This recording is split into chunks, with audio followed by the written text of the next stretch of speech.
Pendant ce temps, de l'autre côté du pays, à Brédeneux, se tenait la fête de la solidarité qui a rassemblé plus de 10 000 personnes, dont des membres du PTB, notamment son porte-parole Raoul Edebou.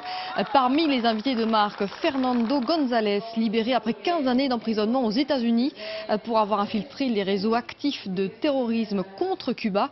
Tout un symbole. Mathieu Langer et Catherine Van Deveren l'ont rencontré.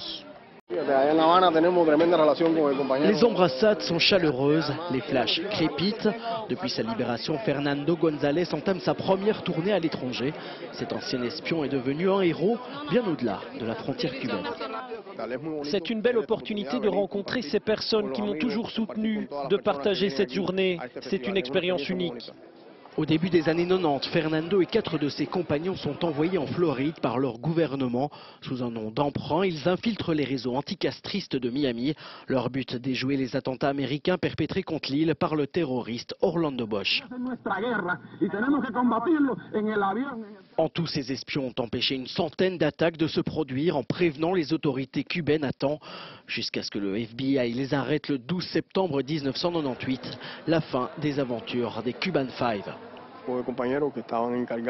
Nous avions pour mission de nous renseigner sur les personnes impliquées dans les plans d'attaque, de cerner leur fonctionnement, d'indiquer aussi les moyens techniques et financiers de ces organisations. Sorti d'une prison d'Arizona, tout comme René, l'un de ses compagnons, Fernando lutte pour la libération des 3 derniers détenus, Gerardo, Ramon et Antonio. La Cour suprême a balayé de la main une pétition soutenue pourtant par une dizaine de prix Nobel. Il s'en remet à présent à Barack Obama. Le message que je désire lui transmettre est qu'il se préoccupe de cette situation injuste comme un avocat constitutionnaliste ou comme un professeur de droit et qu'il comprenne les violations commises. Fernando González a bon espoir que son message soit entendu. Un projet de résolution contre l'embargo américain sera d'ailleurs voté à l'ONU dans le courant du mois d'octobre. Cet après-midi, le Cubain a reçu des applaudissements nourris durant plusieurs minutes. Une standing ovation qui l'aidera sans doute à poursuivre son combat.